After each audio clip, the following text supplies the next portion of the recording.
Dan untuk mengetahui kondisi terkini di Bangladesh, saya akan berbincang dengan salah seorang WNI yang berada di sana, Elia Wati. Halo, selamat siang Mbak Elia. Selamat siang, Mas. Baik Mbak Elia, bagaimana kabarnya saat ini? Alhamdulillah kami sehat. Baik ya. Mbak Elia, ini tentunya tadi ada sejumlah permintaan dari para peserta aksi yang sudah dikabulkan begitu. Nah, tapi bagaimana situasi dan juga kondisi keamanan di sana sekarang? Alhamdulillah ya, mulai hari ini sekolah, kantor, pasar-pasar yang sebelumnya sempat tutup, hari ini sudah mulai buka dan aktif lagi. Kondisi jalanan juga sudah mulai ramai. Tadi pagi saya sempat keluar ngelihat jalanan, alhamdulillah transportasi umum juga sudah mulai jalan walaupun belum sepenuhnya, tapi sudah mulai ada kegiatan dan pelajar juga hari ini banyak yang turun ke jalan untuk membersihkan sampah-sampah.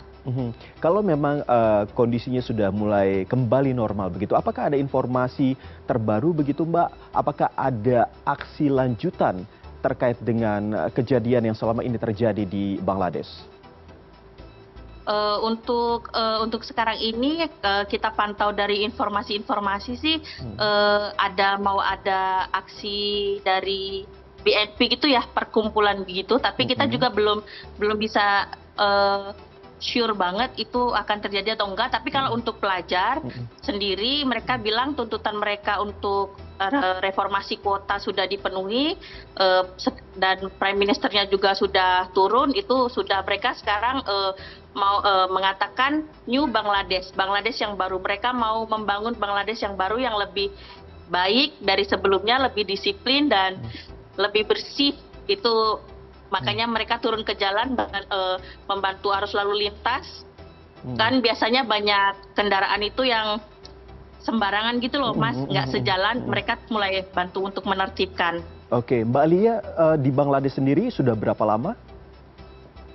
Saya sendiri untuk tahun ini 10 tahun. Sudah 10 tahun. Nah, ini selama 10 tahun Mbak Elia tinggal di Bangladesh, seperti apa sih kehidupan di Bangladesh ini sehingga akhirnya terjadi keriuhan ataupun aksi besar-besaran yang dilakukan oleh warga ataupun mahasiswa yang ada di sana? Awalnya ini sebenarnya itu masalah kuota PNS ya istilahnya, kuota PNS yang bulan akhir Juni atau Juli awal apa akhir Juni itu ditetapkan untuk sektor-sektor itu untuk veteran perang kemerdekaan. Kalau di sini menyebutnya itu Mukti Jodha gitu Mas, seperti anak cucu pahlawan perang begitu. Itu 30%, kalau di total untuk seluruh sektor itu 56% gitu. Jadi para pelajar ini minta untuk direformasi lagi gitu, dikecilkan karena kan pelajar juga kan ingin ikut bergabung gitu, membangun Bangladesh dengan lebih baik. Jadi kalau kuota itu lebih dikecilkan, jadi ada kesempatan untuk pelajar-pelajar yang berprestasi itu untuk ikut bergabung dalam pemerintahan seperti itu. Nah, sekarang ini kan sudah ada PM sementara begitu ya, ada M. Yunus yang menjadi Perdana Menteri untuk sementara waktu di Bangladesh. Nah, kalau dari informasi yang Mbak Elia dapatkan, sebenarnya sosok dari M. Yunus ini seperti apa sih sehingga mahasiswa ataupun para peserta aksi ini banyak memilih M. Yunus ini untuk menjadi Perdana Menteri sementara di Bangladesh? Iya, saya juga sempat ngobrol dengan suami, juga keluarga sama beberapa teman tentang Dr. Yunus, lebih familiarnya seperti itu. Siapa sih Dr. Yunus ini? Memang terkenalnya kan dari peraih Nobel, pemilik Grameen Bank, yang beliau itu dulu memberikan pinjaman kepada masyarakat miskin yang ada di desa-desa untuk lebih berkembang. Dan ada juga yang mengatakan kalau Dr. Yunus itu salah satu orang yang netral, tidak tergabung di partai politik manapun begitu. Jadi mereka itu ingin orang yang cerdas, berpengalaman dan netral untuk membangun New Bangladesh gitu, Bangladesh yang baru. Nah, saya maaf sebelumnya, suami dari Mbak Elia sendiri ini apakah warga negara asli di sana atau warga negara Indonesia? Ya, suami saya orang Bangladesh. Oke. Nah, sejauh ini kalau melihat dari sepak terjang dari Dr. Yunus ini sendiri, bila dibandingkan dengan Perdana Menteri sebelumnya yang dikatakan saat ini sudah kabur begitu ya, ini bagaimana? Apakah memang Iya. ada informasi bahwa mereka itu cukup kontra? Dr. Yunus ini cukup kontradiksi dengan apa yang dilakukan oleh Perdana Menteri yang saat ini sudah kabur ke luar negeri. Nah, ini bagaimana pandangan dari masyarakat khususnya dari Bangladesh sendiri terkait dengan hal tersebut? Apakah memang seperti itu? Kalau kalau yang saya dapat dari suami, dari keluarga, dari teman-teman yang orang Bangladesh ini, sebenarnya mereka nggak terlalu yang ngurusin politik antara itunya Prime Minister sebelumnya dan Dr. Yunus sekarang. Mereka lebih memilih ke Dr. Yunus kayak lebih berpengalaman, lebih pinter gitu. Sebelumnya kan mampu membantu orang-orang miskin, jadi ekonominya lebih bertambah. Nah, itu yang mereka inginkan itu Bangladesh itu akan lebih berkembang lagi gitu di tangan Dr. Yunus ini gitu.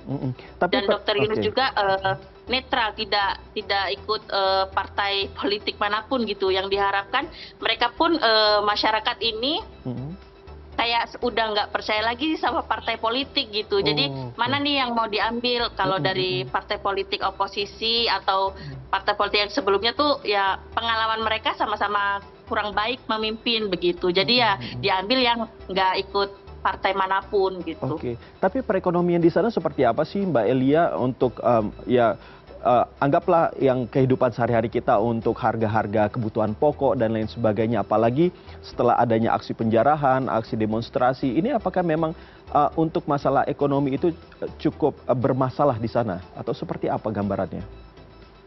Untuk harga-harga bahan pokok memang ada kenaikan ya Mas ya, dari tanggal 18 Juli itu yang demonstrasi yang pecah banget itu harga-harga memang udah naik gitu karena memang pasar itu nggak semua beroperasi, terus jalanan ditutup, jadi transportasi dari desa ke kota, kota ke desa untuk membawa suplai bahan makanan pun kan terhambat. Jadi harga-harga itu memang ada yang 5 kali lebih mahal, ada yang 10 kali lebih mahal seperti itu. Biasanya nih contohnya harga bayam kalau di hari-hari normal 15 taka, pasca rusuh demo itu jadi 100 taka begitu. Jadi memang ada peningkatan harga. Oke, kalau dirupiahkan itu sekitar berapa itu ya Mbak ya? Kalau dirupiahkan sekarang dolar 122, sekitar